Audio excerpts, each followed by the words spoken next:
Today we're talking about stitching for good. We've already worked on a project that's knit for charity, and now we're going to work on something crocheted. And we have my buddy and designer, Julia Medill, who's here to show us how to do this really cool square that can be turned into all different kinds of projects for charity. Welcome, my friend. Oh, thank you. Yeah, I think that motifs, like squares that you can work and sew into different things, are really great for charity knitting. And what I'm going to show you is very similar to a granny square, but it's worked from one corner to out in rows rather than around and around. Like From the center out, right. Yeah. And they can see it on this blanket. This is one of the projects that we'll be talking about. And you mentioned that they're really good for charity because you can piece them together on the go, right? And also, if you've got a bunch of people like an office or a crochet club or whatever, everybody can kind of do their part and then seam it together too. Yeah, you can pool your resources. All right, so why don't we dive right in? Sure.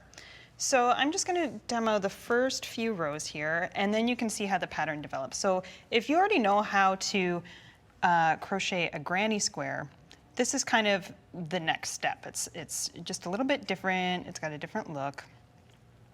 And it's easy to memorize. Once you've done a couple, just like a granny square, it's easy to just pound them out. Okay, all right. So this starts with a chain 6, and then you're going to work 3 double crochets, 1 into the 4th chain from the hook,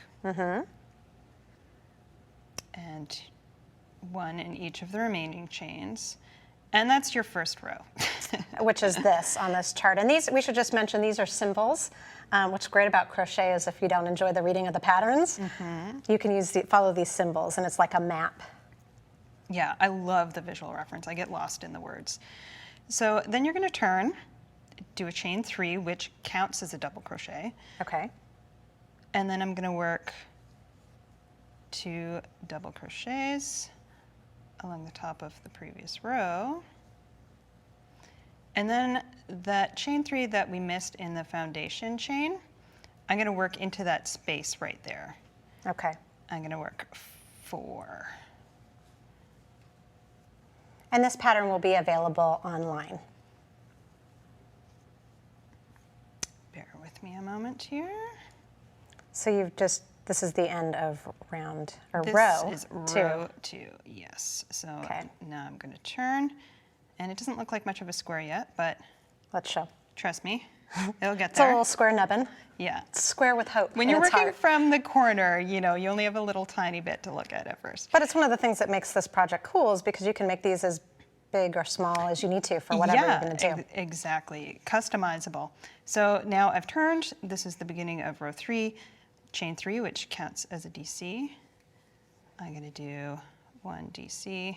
And a DC is double crochet. Yes, we're using the short form lingo here. It's hip with the kids. Yeah. Where am I at? Okay, and now I'm going to begin to create the corner. Okay. So this area right here. Yeah, we're right here. So in this next stitch, I'm going to work 2 double crochets.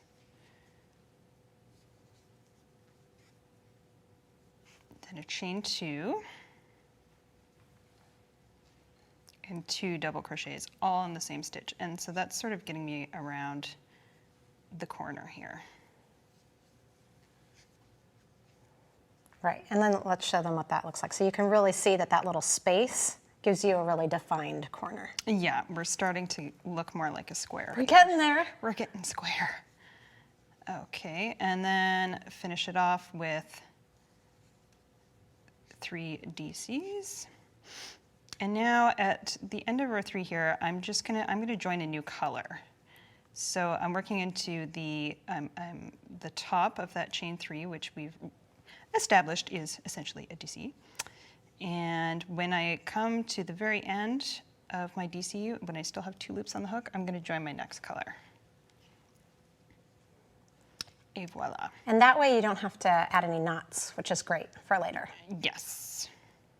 So now I'm on the 4th row, and we'll just do this one quickly, because then the pattern starts to appear. So now I've done a chain 3, which counts as, or sorry, chain 4, which counts as a DC and a chain 1.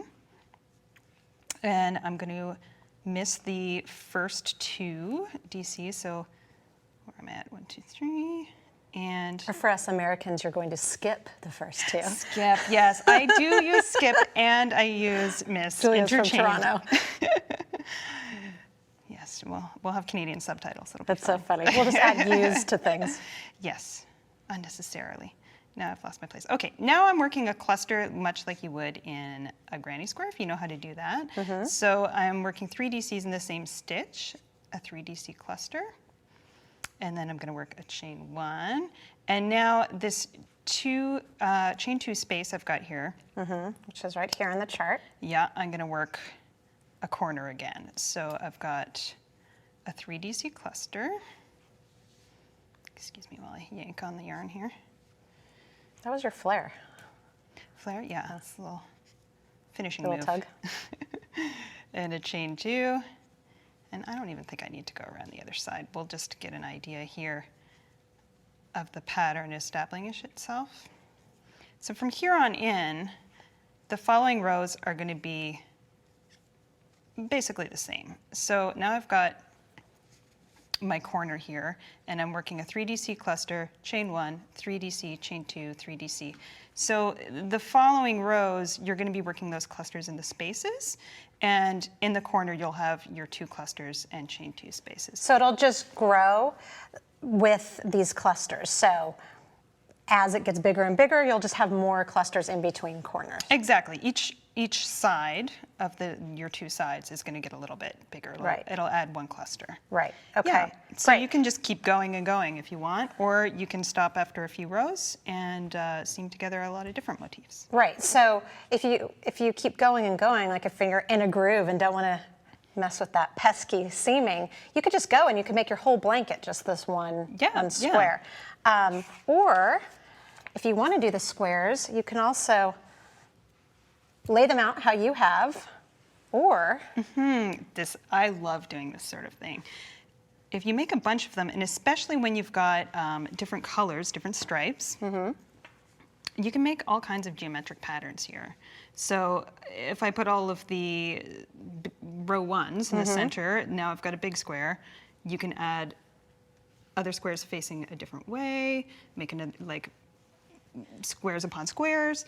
You can have them all facing the same way. And this is like, you can work this out in advance if you want with some grid paper.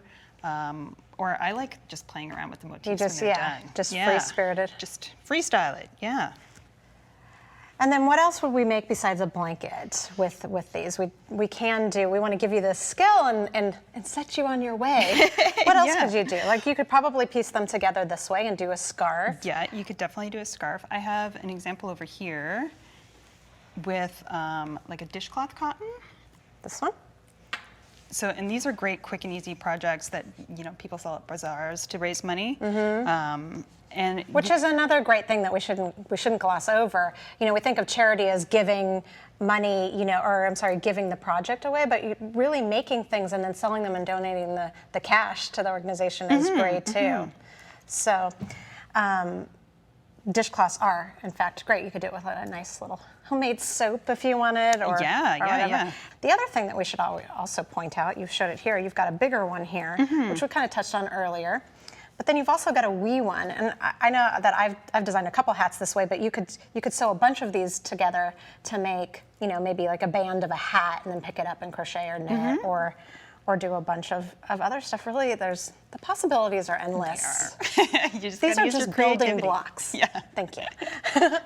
So this is great. I think that this is totally accessible. Anybody could do this no matter the amount of time they have. They can make a whole blanket. They can make just a square. But this is really just a great foundation and something you can take up that little bit of spare yarn in your stash or, whatever. It's really just... And it's not complicated. You don't need to be an expert crocheter to do this. Yeah, absolutely. Well, thank you so much, my dear. I Thank you. appreciate it. Our next program features heels and toes, or as we call it, sock knitting. And I hope that you'll stop by, and no matter what you're doing every day, please be sure to take some time to knit daily.